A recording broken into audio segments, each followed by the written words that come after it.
Vous savez, ce qui m'énerve un peu, ce qui m'énervait un peu, les gens qui disent laisse les choses entre les mains de Dieu. Genre, comment ça laisse? Donc, je m'assois, je regarde le problème droit dans les yeux pendant que je suis en train de prendre ma tasse de café. Quand un problème arrive, il faut bien faire quelque chose, non? Je vais vous raconter. Moi, c'est Joël. Bienvenue dans Plume Blanche. Alors, il y aura toujours quelqu'un qui va te regarder avec un grand sourire pour te dire ne t'inquiète pas. Ok, merci, je n'y avais pas pensé parce que moi, quand il y a un problème qui arrive, je réfléchis, je prie et je réfléchis encore. Parfois même, je dors avec les problèmes, je me réveille avec les problèmes. Ça devient un peu comme mon colocataire, quoi. Du coup, entre nous, je suis persuadée que plusieurs d'entre vous aussi, vous vivez exactement la même chose. Alors quand quelqu'un te dit lâche prise, tu entends sois irresponsable parce que sincèrement, on va pas se mentir, quand un problème arrive, notre premier réflexe n'est pas de faire confiance. Notre premier réflexe, c'est de travailler, de chercher à trouver la solution parce qu'on s'est dit Dieu va certainement passer par une des solutions que je veux faire. C'est là qu'il y a une question qui est venue me déranger,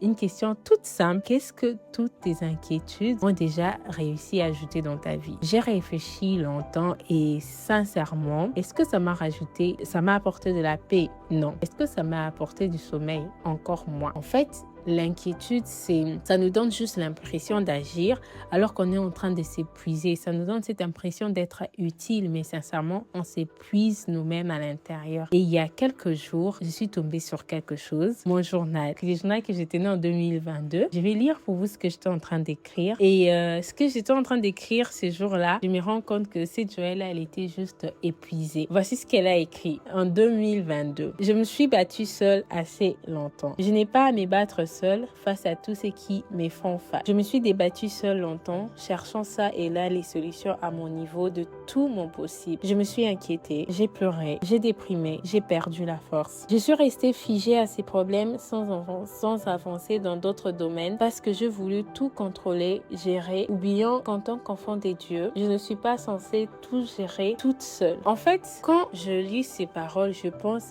aux oiseaux, par exemple. Les oiseaux, ils ne réfléchissent pas à ce qu'ils vont manger dans 3 semaines, dans 3 mois. Ils vivent juste et ils ont de quoi manger, ils ont de quoi boire. Alors je me pose la question, je me demande, pourquoi moi, qui dit croire en un père responsable, un père qui prend soin de ses enfants, pourquoi parfois je vis comme si tout dépendait uniquement de mes épaules en fait. Et c'est là que je me rends compte que peut-être que mon problème n'était pas un problème de foi, mais c'était un problème d'oubli. En fait, c'est que j'oubliais parfois qu'il y avait quelqu'un encore qui veillait sur moi. Alors que j'étais en train de perdre le sommeil à réfléchir, à des solutions, j'oubliais qu'il y avait quelqu'un qui était déjà en train de tracer un chemin, quelqu'un qui était en train de travailler sur la solution en question. On va continuer la lecture. Plus j'essayais de tout gérer par moi-même, plus j'avais d'autres problèmes. À un moment, j'ai cru que tout s'écroulait autour de moi. Problème avec cette affaire de bourse, pas de boulot, que de défis. Problème avec mon student permit. J'ai même l'impression qu'aussi longtemps que j'essayerai de gérer tout toute seule, ça va s'accumuler. Qui de vous, par ses inquiétudes, peut ajouter une coudée à la durée de sa vie? Ne vous inquiétez de rien, mais en toute chose, faites connaître vos besoins à Dieu par des prières et des supplications avec des actions de grâce. Je lâche les commandes, j'arrête de chercher à gérer mes soucis par moi-même, j'arrête de me stresser pour les choses qui ne peuvent être gérées par moi. Saint-Esprit prend le contrôle. En fait, ici, on se rend compte que j'ai lâché prise après que j'ai tout essayé. J'ai exercé ma foi quand mes efforts n'ont pas fourni. Et c'est ce qu'on fait la plupart du temps. On se décide d'exercer notre foi après qu'on a tout essayé. Et c'est là, en fait, que je me rends compte que c'est normal.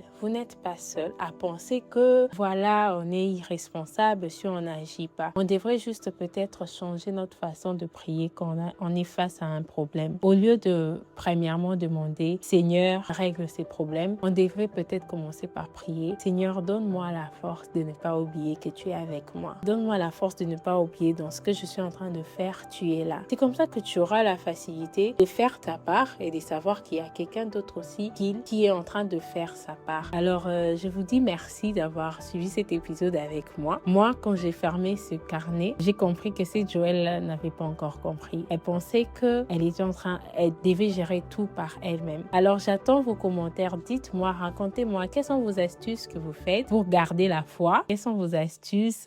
Quelle est votre histoire? histoires, racontez-les moi. Et on se dit à très bientôt dans les épisodes de Plume Blanche.